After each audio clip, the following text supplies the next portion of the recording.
小看韩国人来中国拍美食节目，来中国前不屑一顾，来中国后人间天堂。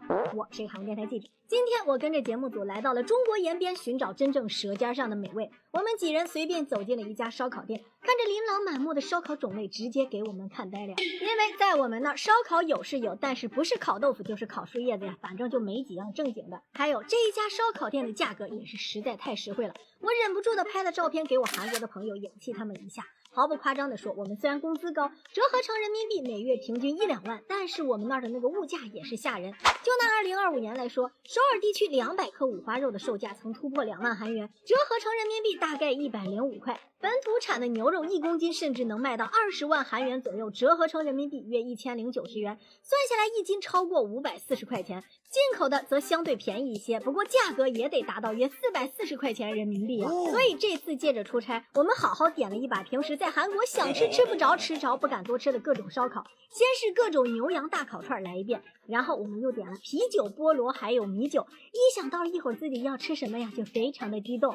没过一会儿，牛肉串就这么水灵灵的给我们端来了。除此之外，还有腌制的羊肉串，虽然都是生的，但是给我的欧巴呀，激动的都说起了中文。谢谢。说的时候眼睛还离不开刚上的肉，生怕谁给他吃了似的。之后服务员就给我们上来烧红的炭。在管控环保如此严格的局势下，还能用炭烤，看得出来这家店的后台很硬哦。不过这样用炭来烧烤，我们确实不太熟练啊，因为在我们那儿啊，说是韩式烧烤，但其实多是在铁板上煎的呀。所以俺欧巴赶紧扭头看看人家是咋烤的，学习了一下，大概知道了，原来是直接放在炭炉上，然后3-4秒翻动一下就行。炭火下烤出的串是电烤盘完全不能比的，由于炭火的热量分布不是完全均匀，肉串表面会出现局部轻微焦糊的炭痕，形成美拉德效应，也就是高温下肉中的蛋白质与碳水化合物发生反应，生成100种香气物质，比如吡嗪、醛类，而这种物质带来的就是肉香的灵魂，就这小香味把我们直接给香迷糊了呀。看得眼波间的小伙伴更是今哇乱叫的，只恨不能马上买张机票飞往延边。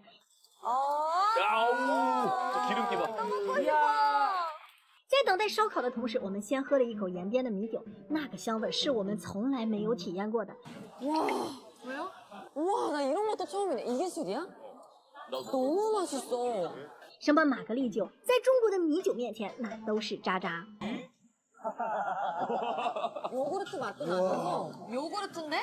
终于烤串能吃了！我二哥率先开撸，一口下去给他好吃的直竖大拇指。진짜 맛있어. 이거 진짜 맛있어. 너 진짜.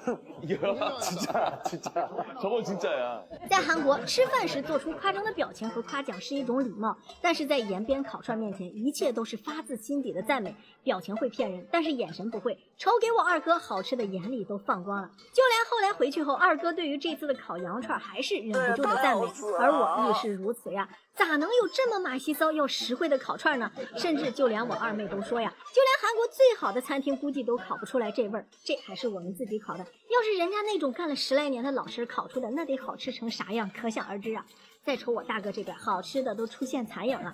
在这里不仅可以吃烤串，甚至就连韩国人最爱的吃法都有，那就是用紫苏叶子包着吃。新鲜的苏子叶子包着刚烤好的串，再加上中国的泡菜，一口下去简直美滋滋啊！好吃的我根本不想说话。我们就这样你一口我一口吃的根本停不下来，生怕对方多吃。吃完这些，我们都不由得感慨啊，自己原来在韩国过的那是什么苦日子呀！好了，今天的视频就到这里了。喜欢我视频的小伙伴记得点赞收藏，你们的喜欢就是我更新的最大动力。